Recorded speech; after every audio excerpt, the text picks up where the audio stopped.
Hello everyone, Donnie Wanders here, and today I have wandered to the beautiful Liscomb River here in Guysborough County, Nova Scotia.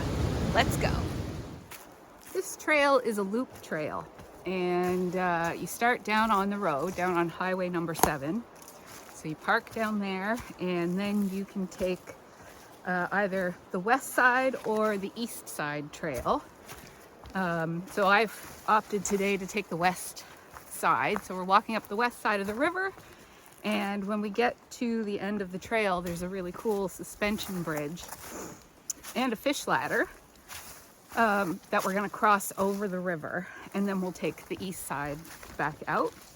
And even though this trail does go along the river, it's mostly wooded. There are a few look-offs, but it's mostly this sort of like fairly overgrown, brushy sort of stuff.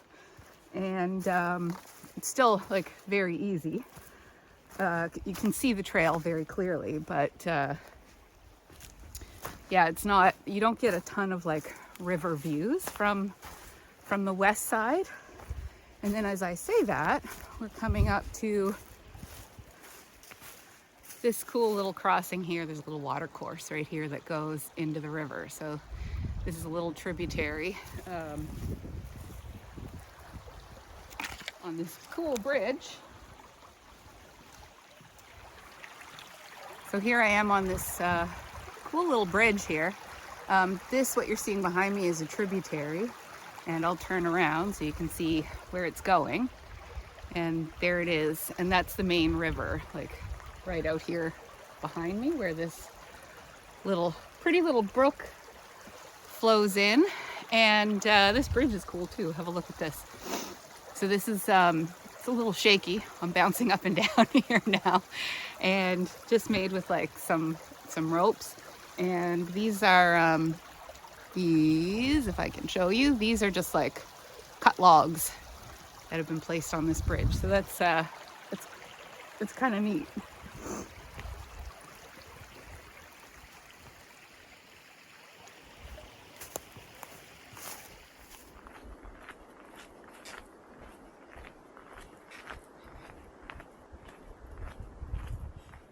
Just past that little bridge that I was just on, we've come up to this map, and we are here at the Long Lake Pool.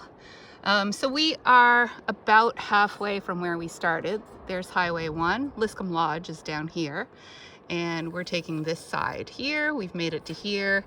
This is that little tributary that I just crossed over. That looks like it drains from Long Lake, one of like almost 40 lakes in Nova Scotia called Long Lake. And then we're going to carry on this way. So we're about halfway between where we are now and the Powerhouse Pool. So that is our ultimate destination today.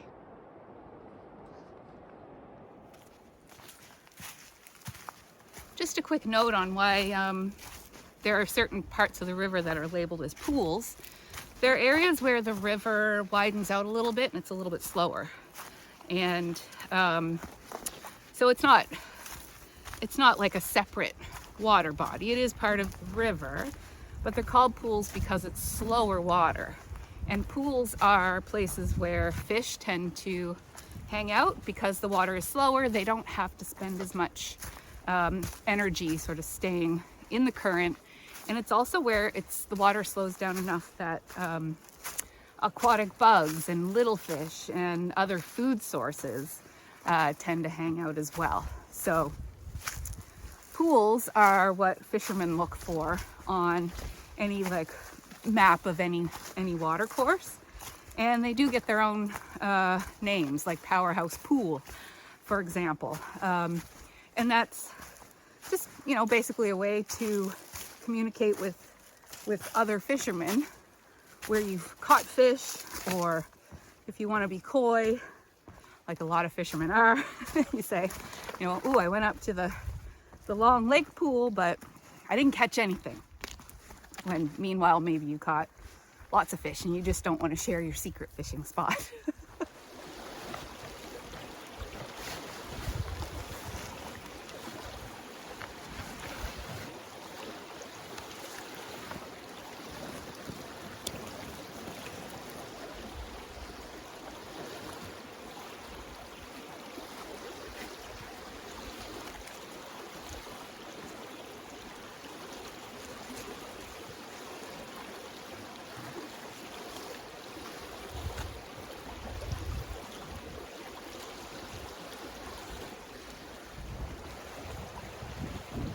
I packed my lunch today, as I do on a lot of the hikes that I do, and I had planned to take a little break when I got to the top of the river near the fish ladder and the suspension bridge.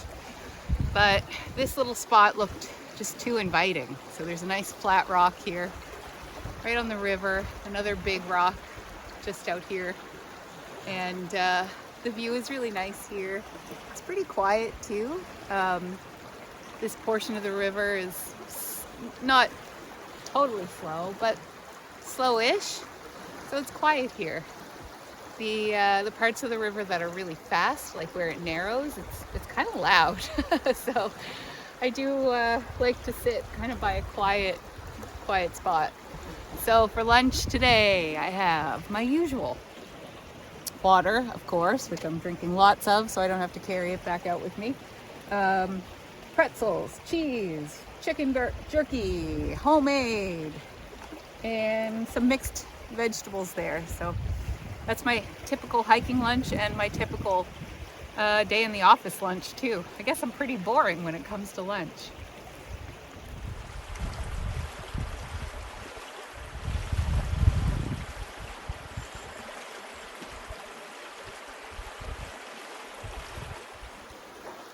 We've just had my very leisurely lunch, so I'm hitting the trail again here now, and my GPS app says that I have walked 3.22 kilometers so far. So that means that I probably have only about a kilometer until we get to the fish ladder and the suspension bridge.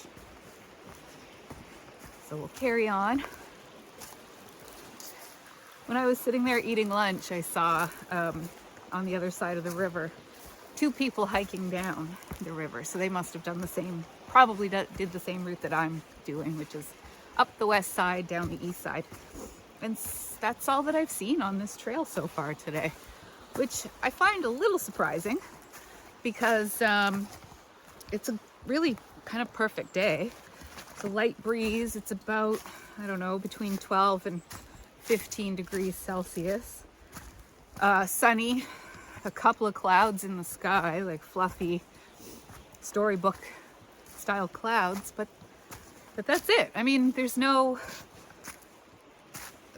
good reason for this trail not to be packed with people today. So I'm really happy to kind of have it almost all to myself.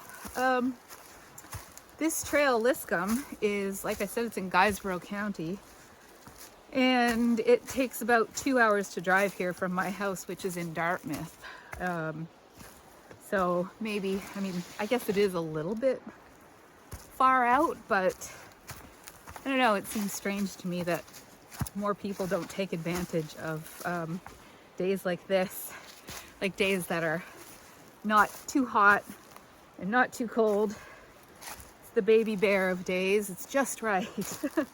And also, I mean, it's mid-April, so no bugs yet. I did bring the bug spray just in case, and I did see a couple bugs flying around, but it's kind of the perfect time of the year to get out and go for a walk.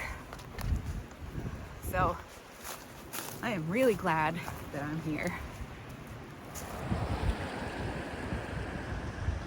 We've arrived at a pool, so I thought I would just give you a quick rundown because it's an excellent example of a pool. This is called Hemlock Pool, and if we look upstream, there's an area of rapids, almost like a pretty gentle waterfall, where the river it's quite narrow right here, and it's pretty rocky, and then it comes down to here, and this is where it sort of widens out into this large,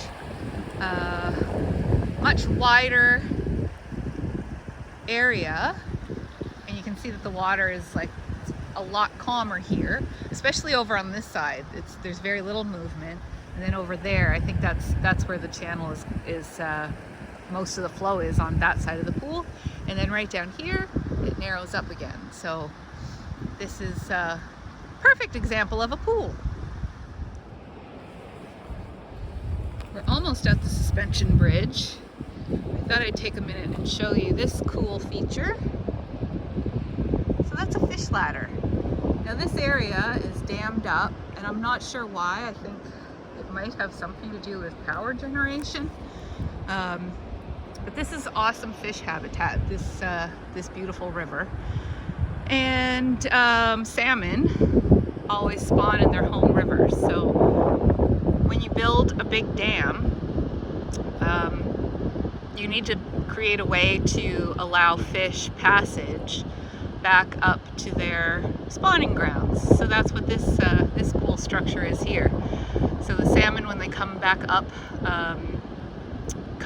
river, they would cruise along up, get to here, and then figure out, okay, I need to keep going up. So they would hop up each of these little steps in this in the fish ladder. And then if we look just over here, so there's some weird piece of infrastructure right here. It's like a big metal tube that is coming down the river. I'm not sure what that is either. And then right here is the suspension bridge, and you can see a waterfall just behind it.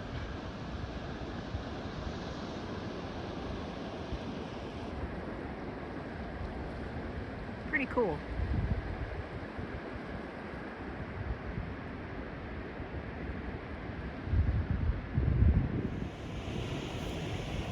I have arrived! I'm at the suspension bridge, yay!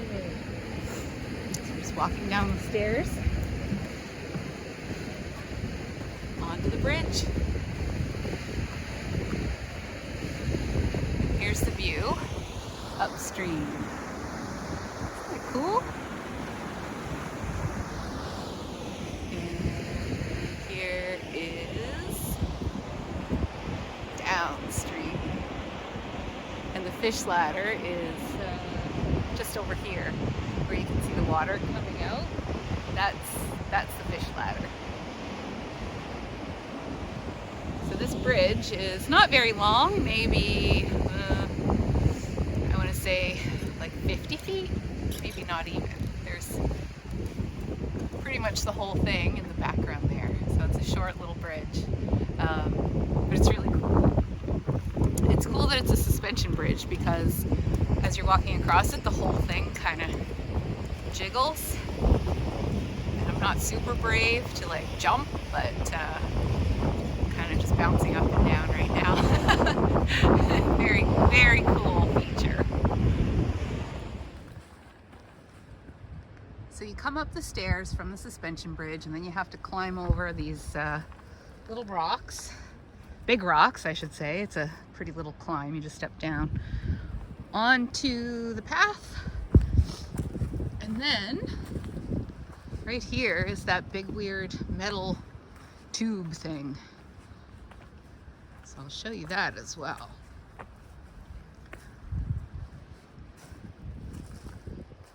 So here it is. I don't know if it's a flume or like what this thing is. You can look down, and there's the other side. Ooh, it's echoey in here. Just to give you a sense of scale, I'm standing in front of this this metal tube here.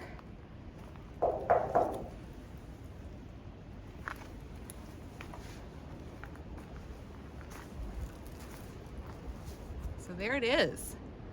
What the heck is it? What was it used for? I was curious about what the infrastructure was up near that suspension bridge, so I did a little bit of research, and I thought I would just interject quickly here from my backyard in Dartmouth, and I'll show you what I found. This is a photo I found online in a document from 1976 that describes the power generation station that used to exist on the Liscomb River. Before any of this infrastructure was here, there was a natural high flow channel around the falls, which was a perfect place to install a generating station back in the 1930s. So they constructed dams, and the big metal tube was a flume that redirected water to the powerhouse, which you can see here. The power station was decommissioned in the mid to late 1970s, at which point the powerhouse and the lower section of the flume was removed, and the fish ladder was constructed probably, I'm going to guess, around 1980. The document where I found this photo is a study about restoring the fish habitat here in the Liscomb, and it says, since 99% of the salmon spawning area and 91% of the salmon nursery area for this river system lie above Liscomb Falls, and likewise of the Gasborough spawning and nursery areas, it is necessary to construct fish passage facilities at Liscomb Falls to develop the fishery's potential. So that generating station existed for about 50 years, and during that time, the salmon population, among other fish like Gasborough, as they mentioned in the study, they would have been nearly or completely decimated in this river system. And if you think about how long half a century is in the scale of time, in human time or salmon time, it's such a tiny little blip. And in that time, we were able to pretty well wipe out a whole population of a species that we're never going to get that back. So it's one sad example among so many of just how short-sighted man is. So that's a bit of a bummer, but I think it's good to learn about these things so that we can move forward. So that's it about the history of what's up here. Mystery solved, and let's get back to the hike. So maybe about, I want to say, 20 meters from that big metal tube thing, you can walk down the trail and see the top of the falls. You can't get super close to the top of them, or maybe you could, but I'm not going to.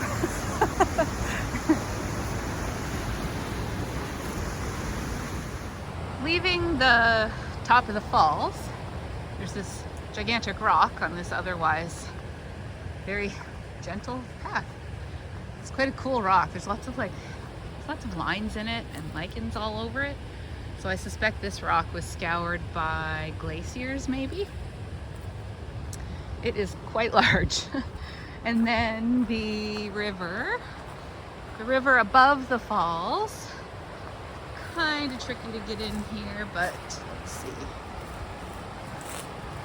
It's just kind of brushy. But there's the river. Looks very similar to what is below the falls. And then, so just another few steps along this path. And we're coming up to some concrete infrastructure. So this is the dam. And the river kind of branches into two, so you can see the main river is coming down here. This is what's going to the falls, and then this is what's coming up to this dam. And below that is the fish ladder.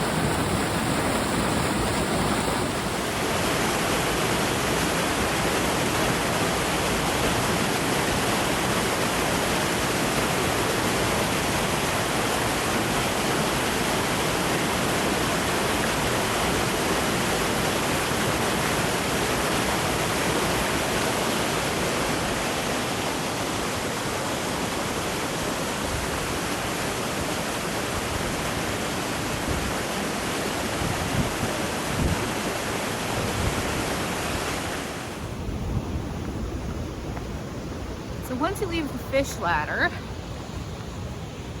all that's really left to do is hike back down the trail. There's a couple of other paths up here. I'm not sure where they go, but I'm just gonna follow this road that is going down the east side of the river. West side, east side, yes, the east side. And I do believe that we will take this road not too far. And then I think there's a sign that shows where to get back onto like the hiking trail. And when I get there, I may check my map and see if I want to take the hiking trail or if I just want to walk down this really easy road. So we will see when I get to where I think I'm going to get to. Okay, just one last view of the fish ladder. There it is there. Goes around the bend and comes out right down here and joins up with the rest of the river. So the waterfall and the suspension bridge would be like just around that corner right there. So that's it. All right, so I checked my maps and that super easy road is right here and it carries on that way. So if I wanted to walk that road, it would probably add a couple of extra kilometers. Not probably, definitely, like maybe double the kilometers. So I have decided that I'm going to stick to the original plan, which is slightly harder, but I mean, certainly not difficult. And I'm just gonna walk down the side of the river as I had originally intended. Sometimes at the end of the day, taking a road is like kind of the thing that you want to do. Just because you get tired and lazy and you're like, well, I've seen it, but that road, it's like, no, I don't feel like walking an extra several kilometers, even if it is super easy walking. Plus, I think it's just woods. So I would rather take the scenic route. And in this case, the scenic route, while slightly more difficult, is a little bit shorter. The last time I was here was about 2 years ago, and the path down the river carried on that way. But I see here they have made, someone has made a new path. So we'll take this new one because it has one of these cool new bridges too. I love these bridges.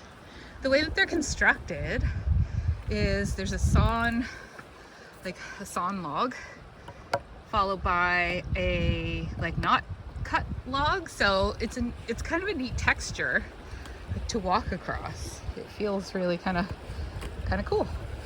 And this bridge is crossing this other little tributary here, and it's joining up with the river pretty much right there.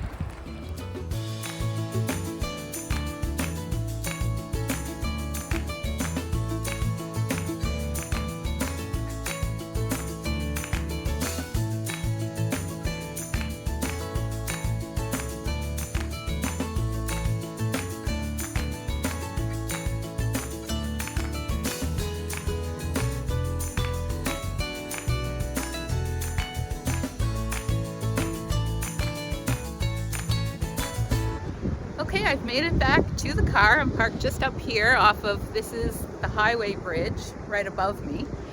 That was a really great hike. I hiked for 8.33 kilometers and it took me about 4 hours, but I dawdle a lot and I have extended lunch breaks. So I think to do that full hike without too much dawdling, it would take you about 2.5 hours. It is a challenging hike, but well worth it. The Liscomb River is absolutely gorgeous, lots to see, beautiful scenery, and a really, really nice, well-marked trail. So I hope you enjoyed this video. Don't forget to hit the like button and the subscribe button. And Donnie Wanders, we'll see you in the next one.